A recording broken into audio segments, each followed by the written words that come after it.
Quel est le facteur clé prépondérant qui conditionne la réussite de tout entretien? Ce sont des chercheurs de l'Université d'État de l'Oregon qui nous permettent d'en prendre toute la mesure grâce aux résultats d'une étude récente. Ces chercheurs ont conduit une expérience avec, d'un côté, des entretiens conduits par des recruteurs professionnels, disposant de 20 minutes, et de l'autre, des personnes qui n'ont eu droit qu'à la première impression, via précisément les 20 premières secondes de l'entretien, filmées et portées ensuite à leur connaissance. Et vous savez quoi? Ces derniers ont rendu les mêmes évaluations que les recruteurs formés et ayant disposé de 20 minutes. De là à en déduire qu'on décide si on apprécie une personne, si on lui attribue notre confiance, voire si on veut collaborer avec elle en seulement 20 secondes, il n'y a qu'un pas. Dès lors, la règle des 4 x 20 prend toute sa place avec son application pratique dans toute relation commerciale.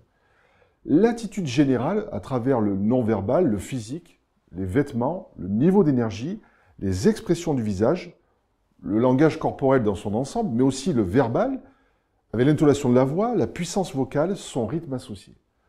En conséquence de quoi, une poignée de main ferme associée à un regard franc et direct aura un impact bien différent d'une poignée de main molle associée à un regard fuyant, clairement. Dans le même registre, les efforts déployés pour peaufiner votre pitch, votre argumentaire, peuvent moins compter que les premières secondes de votre interaction. Ainsi, la première impression constitue véritablement un levier qui facilite toute interaction.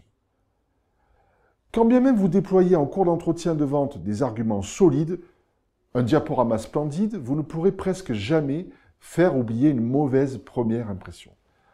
D'où la maxime, on n'a que très exceptionnellement l'occasion de faire une bonne première impression. Finalement, qu'est-ce que cherche votre interlocuteur? Et ce, dès les premières secondes.